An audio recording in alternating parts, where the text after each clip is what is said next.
Igrejas devem pagar impostos? Responderemos a esta pergunta hoje no Dogmático.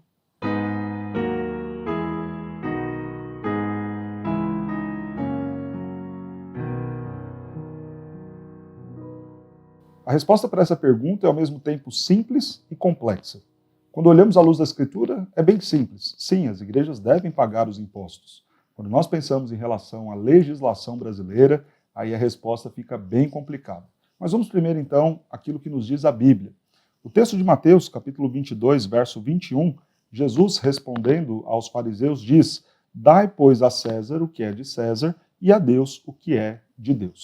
Questionado, então, se deveríamos ou não pagar impostos, Jesus responde: "O que está na moeda? É o rosto de César. Então, dê a César o que é dele. Pague-se, então, os impostos, paguem-se os tributos." Romanos, capítulo 13, versos 6 e 7, nos diz assim: "Por esse motivo, também pagais tributos, porque são ministros de Deus, atendendo constantemente a este serviço. Pagai a todos o que lhes é devido, a quem tributo, tributo, a quem imposto, imposto, a quem respeito, respeito, a quem honra, honra." No primeiro texto, Jesus não dedica-se a explicar o porquê os impostos deveriam ser pagos, porque a intenção da pergunta dos fariseus era a de prejudicar, de alguma forma, encontrar alguma falha em Jesus.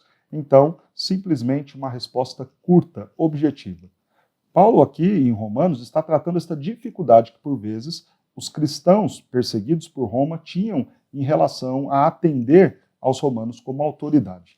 E ele coloca uma condição muito importante. São as autoridades ministros de Deus. Estão trabalhando, colocadas ali pelo Senhor. Então, se cobram impostos, esses impostos devem ser pagos. E é claro em dizer, a ninguém fiquem devendo absolutamente nada. É claro que essa questão sobre os tributos vem em um contexto em nosso país em que começa-se a questionar se é justo ou não conceder o perdão de dívidas tributárias para as igrejas. Então agora a gente começa a falar desse lado um pouco mais complicado. O que está envolvendo esse caso dessa nova proposta de lei que está tramitando no Congresso em relação à possível isenção e perdão de dívidas para as questões tributárias das igrejas. O que diz a nossa legislação? Primeiro, a nossa legislação garante a imunidade para impostos em relação às igrejas. Imunidade e isenção são termos distintos. A isenção é temporária. Temporariamente, por alguma questão política, um grupo ou uma empresa ou até mesmo um templo religioso, as igrejas, ficam isentas temporariamente de pagar um tributo. A imunidade é diferente.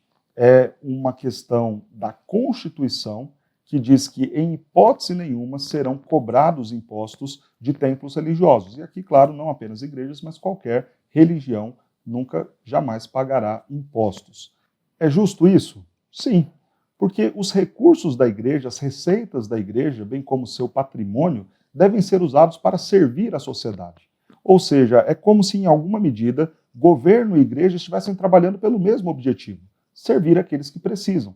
Logo, se a receita de dízimos, de ofertas e também o patrimônio da igreja está sendo aplicado para cuidar das pessoas, não tem por que se tributar. Não tem por que o governo tirar para depois fazer o mesmo trabalho que a igreja está fazendo. Então, o entendimento na sua origem é muito correto. Se as organizações religiosas estão servindo bem a comunidade, por que o governo vai tirar recursos delas para reverter novamente para a comunidade? Não faz muito sentido. Seria usar o mesmo dinheiro duas vezes da mesma forma. Então, é melhor que não se cobrem as igrejas e que elas usem esses recursos, como de fato devem ser, para servir o próximo. O problema é que nós sabemos, infelizmente, não tem sido assim. Muitas igrejas não têm atendido este papel de atender e cuidar da sociedade e têm servido apenas dos recursos para enriquecimento dos seus líderes. Os líderes, por sua vez, são tributados. Um pastor, por exemplo, ao receber o seu valor mensal de sustento, ele contribui com o imposto. A instituição, a igreja, não, mas o pastor contribui.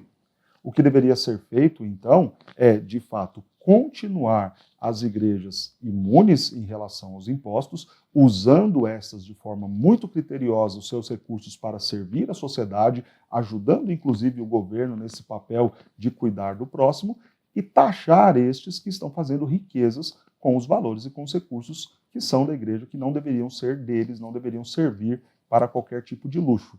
Esses sim deveriam ser investigados e deveriam ser cobrados, taxados e até mesmo, em alguma medida, penalizados por conta do desvio de funcionalidade das receitas que são recebidas nas igrejas.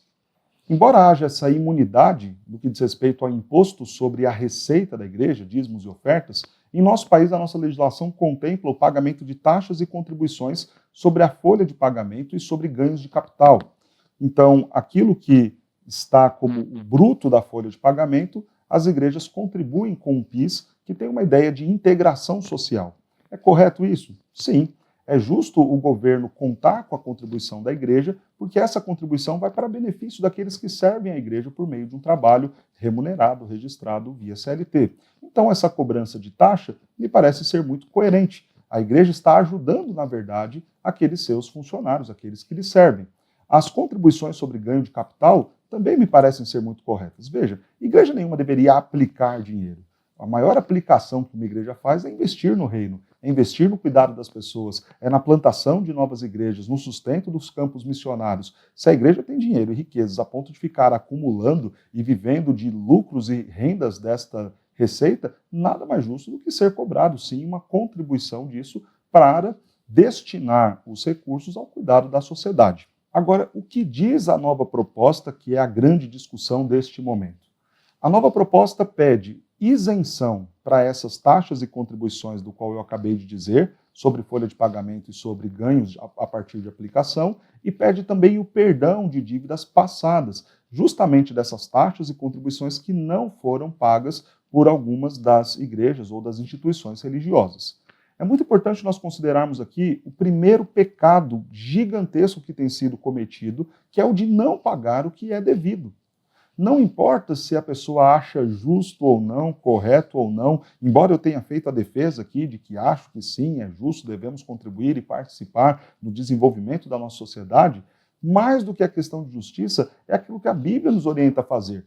Paguem os tributos, porque as autoridades são ministros de Deus. Se nós estamos falando de perdão de dívida, já estamos tratando de um erro. Por que ter dívida?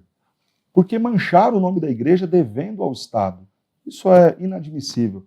Impensado. O correto, sendo igreja, povo de Deus, era ter todas as contas pagas em dia e não estar falando aqui de algum tipo de pedido de benefício para o governo, principalmente num momento como esse. A outra matéria em pauta é a questão desta isenção. Dar uma isenção para uma questão que está tratando de ajudar o próximo também não me parece muito correto.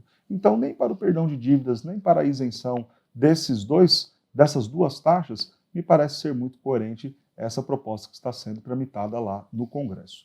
Nossa expectativa é que a igreja administre melhor os seus recursos, invista corretamente os recursos para a glória de Deus, não para enriquecimento dos seus líderes. E esses líderes que estão afanando os recursos que pertencem ao Senhor, esses devem ser investigados, devem ser cobrados, devem ser tributados em alta medida, porque estão se valendo de um dinheiro que não é deles, que não deveria ser usado para eles, mas deveria ser usado para servir o próximo e para benefício do reino.